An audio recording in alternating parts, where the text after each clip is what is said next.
Terus berulang tuh dari yang pertama itu kejadiannya kayak di rumah makan saya setiap saya sudah selesai masak, otomatis saya udah bersih-bersihin, dan kebesokannya pas saya datang tuh saya nemu kayak pasir-pasir gitu di setiap sudut ruangan rumah makan saya. Saya ngerasa sebenarnya kok kayaknya yang pelakunya itu rumah makan sebelah kamu ya.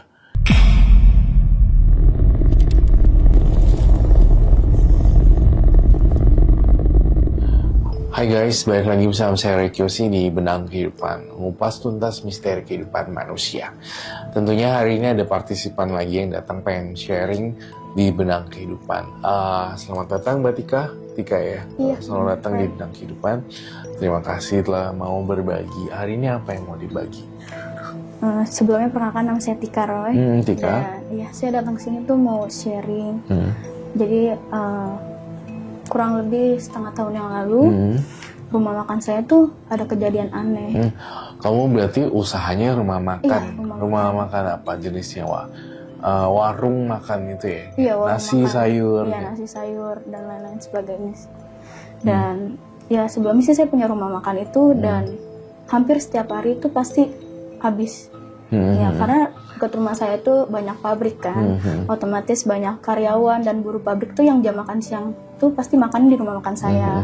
Dan emang sih di rumah makan saya tuh di sebelahnya ada rumah makan juga, bisa dibilang ya saingan lah, kan? Namanya juga perdagangan pasti ada persaingannya kan. Dan yang saya bilang kejadian aneh itu, makanan saya itu saya masak itu jam 5 pagi, dan jam 9 pagi itu udah basi. Dan kadang tuh ayamnya itu kayak ngeluarin bau juga sih. Ayamnya mengeluarkan bau? Iya. Biasanya sih nggak pernah seperti itu sih. Dan hampir setiap hari kalau sebelum kejadian aneh itu, hampir sehari tuh habis 100 lebih porsi. 100 porsi? Iya, 100 porsi per sehari. Namun semenjak kejadian yang aneh itu, sehari itu cuma laku atau 1-2 orang yang beli ke warung saya. Gara-gara ada satu kejadian aneh, tiba-tiba warung makannya sehari cuma laku 2 porsi. Iya. Oke, jadi buru-buru pabrik semua pada makan siang atau makan paginya semua di kamu. Makan pagi, makan siang, makan malam sebenarnya. Karena warung makan kamu kalau nggak salah bukanya 24 jam. Iya bener, 24 jam. Karena banyak juga kan yang supir itu baru pada pulang kadang jam 3 pagi, jam 2 pagi, dan itu mampir ke warung makan saya buat makan. Awalnya rame Banget. Bahkan 100 sehari porsi. saya bakal sampai kewalahan buat ngelayanin buruh pabrik yang mau makan saya. Dan ya nggak tahu kenapa juga ya, semenjak kejadian itu saya jadi ngerasa kebutuhan hidup saya jadi nggak bisa terpenuhi. Pasti kan saya punya cicilan bayar buat kontrakan, terus buat biaya anak sekolah. Laki saya juga kan nggak kerja kan, jadi ya berharapnya dari itu aja, rumah makan cuma itu. dari rumah makan itu doang. Saya juga bingung kenapa, ya karena saingan saya juga biasa-biasa aja, nggak rame juga. Ya, makanya saya juga bingung kenapa bisa kayak gitu. Udah ngerasain kejanggalannya udah berapa lama? Dari semenjak saya buka sih kurang lebih hampir setengah tahun kayaknya saya ngalamin itu. Dan itu terus berulang sih, nggak berhenti-berhenti. Terus berulang maksudnya?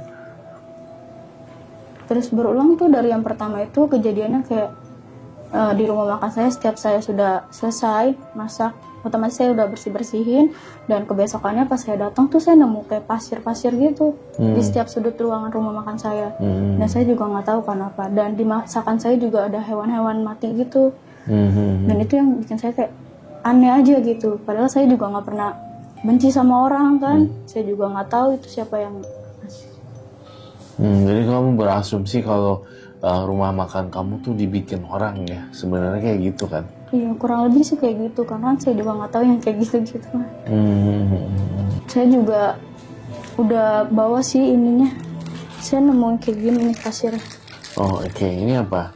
Ini Ini pasir kuburan ya?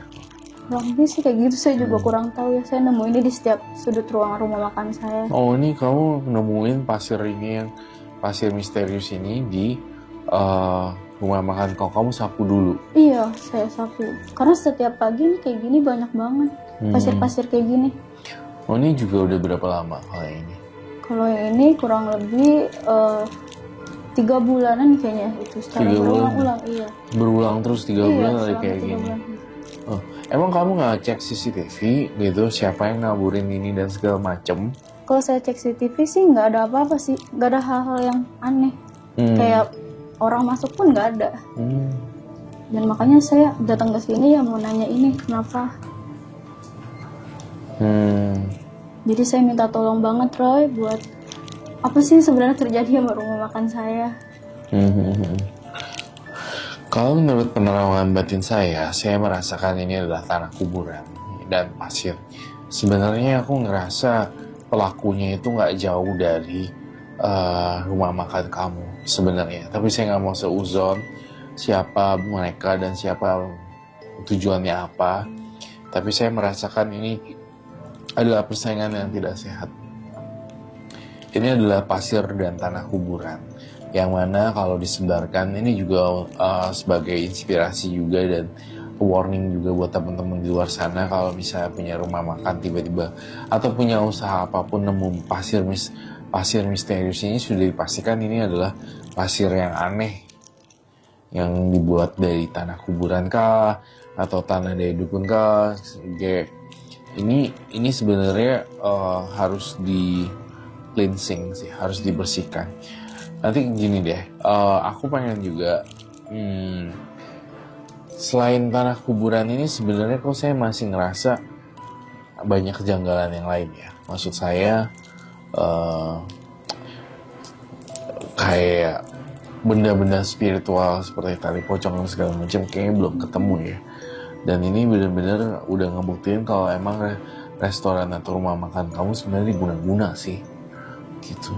Aku mau mudah-mudahan ini mungkin akan saya sita ya, dan saya akan bantuin bersihin ketika saya nanti ke lokasi kamu deh, seperti itu.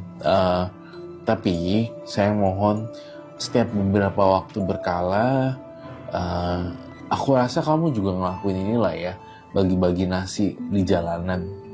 Ya kan, itu hobi kamu kan sebenarnya. Saya juga suka sih, setiap hari Jumat kadang saya suka bagi-bagi ke masjid, terus bagi ke anak-anak yang yatim. Saya suka bagi-bagi sih. Iya. Dan ya kenapa itu makanan saya juga kadang ada belatungnya juga. Belatung ya? Iya. Belatungnya nggak bawa, nggak ada buktinya hari ini. Iya, saya nggak bawa itu belatungnya. Jadi saya harus bagaimana ya? Jadi kamu harus ngadain kayak doa-doa bersama lah dengan orang-orang yang ahli dalam agama untuk itu, untuk didoain di sana bersama anak-anak yatim. Kemudian kalau menurut aku kamu harus benar-benar ya kamu bawa anak yatim piatu lah untuk doa bersama di sana. Semoga dengan doa-doa mereka itu yang kita ajak anak yatim itu semoga memberikan positif energi gitu di rumah makan kamu. Saya ngerasa sebenarnya kok kayaknya yang pelakunya itu rumah makan sebelah kamu ya. Itu yang aku maksud sih sebenarnya. Tapi ya kita juga nggak boleh nuduh ya. Iya. Udah yang penting kita nggak cari tahu siapa pelakunya, tapi kita cari solusinya aja. Tetap lanjutin bagi-bagi makanan itu di hari Jumat juga nggak apa-apa, di hari apapun juga nggak apa-apa. Tapi yang penting mulai dari sekarang kita ngelakuin banyak kebaikan dalam bidang makanan. Itu jadi kamu bagi-bagi makanan ke yatim piatu lah, ke anak yatim, ke panti asuhan, ke panti jompo gitu. Kamu sediain makanan yang lebih gitu. Dan coba nanti kamu benar-benar pakai air doa kamu sesuai dengan keyakinan, kamu siram semuanya di rumah makan kamu gitu. Air doa yang udah didoain. Itu aja. Tapi selain dari rumah makan saya sepi itu, suami saya juga suka sakit, Roy. Dan itu kenapa ya? Apa ngaruh dari yang rumah makan kesayangan saya itu? Saya rasa iya. Untuk menghancurkan bisnis dan usaha orang lain semua diusahain.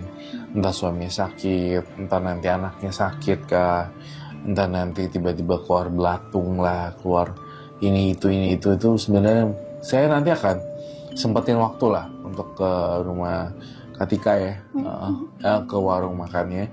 Nanti saya akan coba lihat dan saya melakukan investigasi dan pembersihan ke arah sana.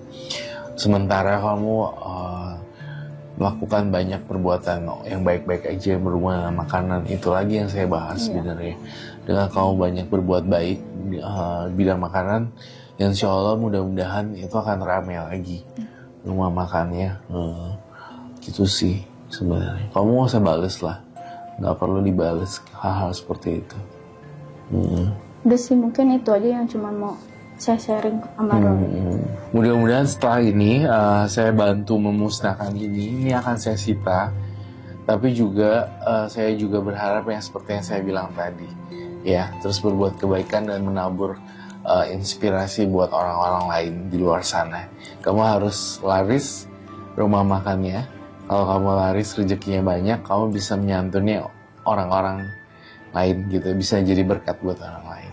Pasti sih saya lakuin itu. Pasti itu ya, pasti ya. Wow, luar biasa. Mbak Tika benar-benar luar biasa deh. Sosok yang inspirasi sekali buat teman-teman di luar sana yang buka restoran juga ya. Baiklah, oke. Pemirsa, terima kasih telah menonton Benang Kehidupan, sebuah kisah inspirasi yang sangat luar biasa dari seorang pemilik rumah makan atau restoran yang suka berbagi dengan orang-orang lain, berbagi kasih ya. Semoga kisah ini bisa menjadikan inspiratif buat kalian. Jangan lupa saksikan Benang Kehidupan di episode berikutnya. Jangan lupa like, comment, subscribe, dan share. Sampai jumpa di episode berikutnya. Terima kasih ya, terima kasih.